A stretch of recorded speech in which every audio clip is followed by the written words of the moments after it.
Yo guys, welcome to the last lap. Don't forget to drop a lovely, juicy 5-star rating if you're watching an Apple Podcast or Spotify. Hope you enjoy, and let's get into it. Because I think that cost cap is going to start to level the field. Yeah, and then yeah, it's like you need to kind of strike on your advantage. And obviously look at like Ferrari, how they started last year. Yeah. Quickest package and arguably over the course of the season, even especially in qualifying trim. Yeah. Quickest car all season. Yeah. They were actually the first launch. They were this morning. Yes, they were. Did you watch the launch? I did not know. No, I'm sorry. It was too early for me, unfortunately. Too early for your boy. You're exposing your Yeah, I am. I really am. It was, you know what? It was a really... I'd actually argue it was you missed the best launch. Oh, I've watched so many shitters. Yeah, it was a bit waffly at the start, but typically they had Charles and Carlos on the screen a lot. They had a bunch of fans there. We saw the car, and then they actually put the car on track because they own I did see that. Fiorano, the testing circuit. Yeah, and that's brave. Yeah, like that car is out. Oh, heads are turning. Could you imagine like Charles just like starts it and then just dies? It's like it's brave. Slow button on. We are checking. That's all you hear. Well, they can only do. I think they can only do 15 kilometers because anything like there's certain, obviously testing is so restricted. Yeah. So it's like for a filming day, it was like 15 kilometers. But no, it's brave of Ferrari to. It really is. I respect that. I respect the balls for them to do that. Yeah. To be honest with you, that's a big ball play from Ferrari. And I guess Fred is the person signing that off, I imagine. Yeah. Although no, it's probably senior Ferrari personnel, isn't it? Let's be honest. Everyone's really in charge there. But I just think that's actually the fact that they've done that sits well with me. Yeah, and gives because they're confident in the car, obviously in terms of like mechanically, but also like other teams could go, oh, we can take a look at that. Yeah, like just straight off the bat, like just analyze the car. Boom, it's just there, ready for people to take a look at. Obviously, I know Haas did a little bit of running as well that we saw like pictures from, but to just go right, cool, here's our car, lads, make it out what you will. That's quite quite bold. I like that. Because it does feel like, all other 8 teams, apart from Ferrari and Haas, have gone down one route, and then Ferrari have kind of stuck with their, alternative take, I guess. There's a bit more of an undercut now, so I think maybe it's kind of, there's some kind of hybrid. Again, you feel like eventually there will be a known best way. Yeah, sort of almost default car that's like kind of, this is the model, make some tweaks around it sort of thing. But it's the kind of exploration phase at the minute. And I'm so interested to see what the Mercedes looks like as well. Yeah, man. That's going to be really That's the big one, because that was so like completely different to everything else last year. Yeah, I think... I don't know, man. Do you reckon they'll keep... We're not going to be able to talk about Mercedes until next week, so... One side pod on one side, and then the no side pod on the other. Oh, is it? Balance it out. Like NASCAR, when the cars are like asymmetrical. Yeah. 1,000. Yeah, obviously it doesn't really work because there's both left and right handers in F1. So that'd be fun around Monza. Yeah, just straight old line over there. So I'm looking forward to that. Interesting to see. But No interpretive dance though in the Ferrari launch. You know what? Which is sad. That was in Florence, wasn't it? It was actually mad.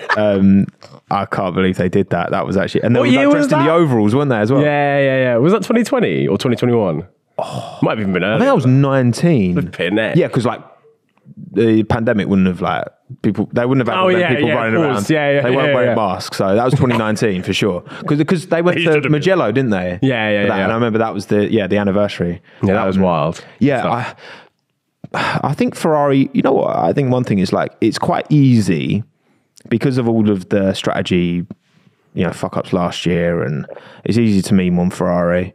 And Red Bull doing so well, this assumption that Mercedes are going to get, and again, second half of the year, Mercedes outscored Ferrari by 27 points if you only count the last 11 races. Yeah, that's wild. And are we writing off Ferrari wrongly, I guess? Because it's easy to not have faith in Ferrari, but they had the quickest car last year in qualifying trim anyway. Yeah. And fundamentally, if they can, and they've got the driver lineup as well. I Charles is incredible. I think Carlos is right up there close to him solid, as well. Yeah. So it's just like little bits of strategy and a little bit of reliability, and they're there. Aren't they? Yeah, it would have been. It could have been like a much more different, a much better end to the season for Ferrari, realistically, with some actual good strategic decisions and also a lack of bad luck. Even Carlos grabbing pole at Cota, then getting wiped out by George at the start. Yeah. Do you know what I mean? Even stuff like that, that's like 25 points gone. That's almost what Mercedes should beat them by. In fact, with that swing, it probably would have gone back the other way. Yeah. So, true. It's they definitely got the pace, as you said, the qualifying trim of the car very, very strong. They just always seem to suffer race day in comparison to Red Bull, especially. It's hard to have faith from again, the unreliability you think will come with time. Yeah, and it can as well, because it's reliability that can, obviously, that they can improve upon. And it's how much does Fred Vasseur actually fix, I guess. Yeah. Because, I don't know, you look at Fred's career and he was, what was he? He was in GP2, I think. Before Was the ART done? Yeah, so he started ART and then he was briefly at Renault for like 1 year. Yeah. And then he moved to Alfa Romeo Sauber.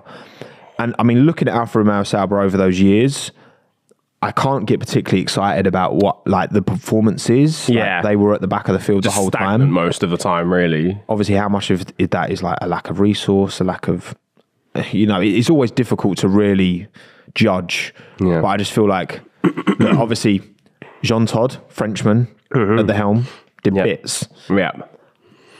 Can Fred pick up and carry on that baton? Yeah. Hopefully, because I think I like that, because a small baguette is a baton. So, yeah, that's good. See what I did there? That's really good. I Allez, like Le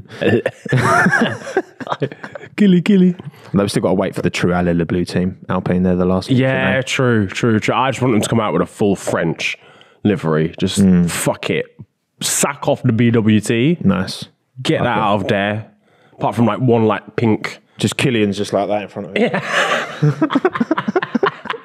And then Carlos should just lift up the curtain. He's just there, just chilling. Boom. That'd be sick. Yeah. Didn't they get Esteban to do the Ballon d'Or, didn't they? Yeah. He was there for the Ballon d'Or. So just return the favour. I was going to say, yeah. But at the very least, Benzema. Surely you could call someone. Do you know what I mean? That'd be great. Just call a French footballer. Giroud. Any of them. Any. Yeah, in fact, Giroud would be bang up for it. He'd be well up for it.